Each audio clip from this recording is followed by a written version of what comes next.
अस्सलाम वालेकुम दोस्तों, कैसे हो? उम्मीद है कि सब खैरियत से होंगे। अल्लाह आप लोगों को ऐसे ही खुश रखे। चलिए आज के किस्से की तरफ बढ़ते हैं। तो किस्सा यह है कि खलीफा अब्दुल मलिक बिन मरवान बैतुल्लाह शरीफ का तवाफ कर रहा था। उसकी नजर एक नौजवान पर पड़ी जिसका चेहरा बहुत पुरवकार और हसीन था, मगर लिबास और रहन सहन से बड़ा मिस्कीन और गरीब सा लग रहा था। खलीफा अब्दुल मलिक ने पूछा कि ये नौजवान कौन है? तो खलीफा को बताया गया कि इस नौजवान का नाम सालिम है और ये सैयदना अब्दुल्ला इब्न उमर रजी अल्लाह तआला अन्हु का बेटा और सैयदना उमर इब्न खत्ताब रजी अल्लाह तआला अन्हु का पोता है। खलीफा अब्दुल मलिक को जरा धचका लग गया, क्योंकि उमर इब्न खत्ताब रजी अल्लाह तआला अन्हु का दबदबा ही ऐसा था। और उसने उस नौजवान को बुला भेजा, कहा कि उसको बुला लाओ मेरे पास। खलीफा अब्दुल मलिक ने पूछा, बेटा तुम्हारे दादा सैयदना उमर फारूक रजी अल्लाह तआला अन्हु का मैं बहुत बड़ा मद्दा हूं, बहुत बड़ा फैन हूं, मैं उनका बहुत इज्जत और एहतराम करता हूं और मुझे तुम्हारी ये हालत देखकर बड़ा दुख हुआ, बड़ा तरस आया। मुझे खुशी होगी अगर मैं तुम्हारे कुछ काम आ सकूं। बेटा तुम अपनी जरूरत बयान करो, जो मांगोगे तुमको दिया जाएगा। नौजवान ने जवाब दिया कि ए अमीरुल मोमिनीन, इस वक्त मैं अल्लाह के घर में यानी बैतुल्लाह में हूं। मुझे शर्म आती है कि मैं अल्लाह के घर में बैठकर किसी और से कुछ मांगूं।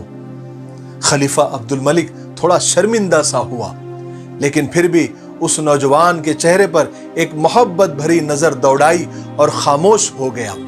खलीफा ने अपने गुलाम से कहा कि तुम यहीं पर खड़े रहो, और ये नौजवान जैसे ही इबादत से फारिग होकर बैतुल्लाह से बाहर आए तो उसे मेरे पास ले आना।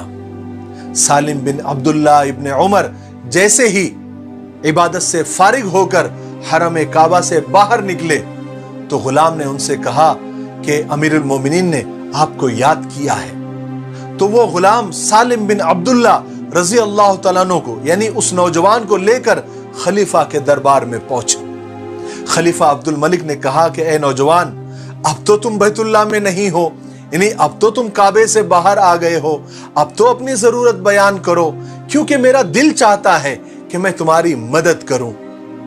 तो उस नौजवान ने कहा कि ए अमीरुल मोमिनीन, आप मेरी कौन सी जरूरत पूरी कर सकते हैं, दुनिया की या आखिरत की?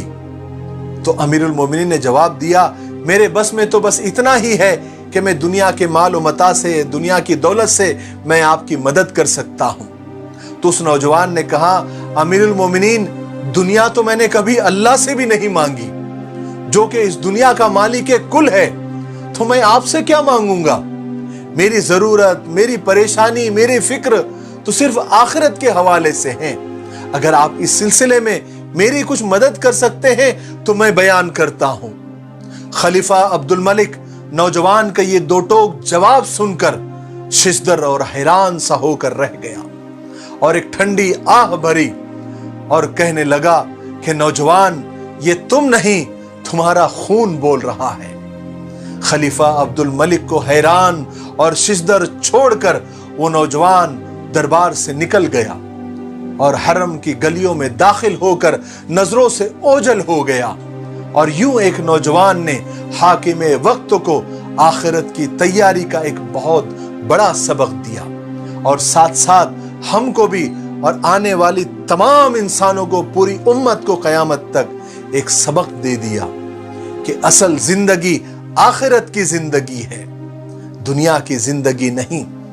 असल मसला आखिरत का मसला है, दुनिया तो दारुल इम्तिहान है। और दूसरा सबक यह भी दिया कि जब इंसान बात करता है तो उसके बात के पीछे, उसके लहजे के पीछे, उसके अल्फाज के पीछे उसका खून बोलता है, उसकी तरबियत बोलती है, उसके संस्कार बोलते हैं। इसलिए याद रखो, तुम चाहे लाख बदनाम सही, लेकिन गलत बातें करके, गालियां बककर, कमजोरों को धमकियां देकर अपने खानदान, अपने मरे हुए बाप दादाओं को बदनाम मत किया करो। पहले तोलो फिर बोलो। मुझे उम्मीद है कि इस छोटे से किस्से से हमको बहुत कुछ सीखने को मिला होगा। मेरे लिए, पूरी उम्मत के लिए, पूरी इंसानियत के लिए खैर और भलाई की दुआ करते रहे। अस्सलामु अलैकुम व रहमतुल्लाहि व बरकातहू।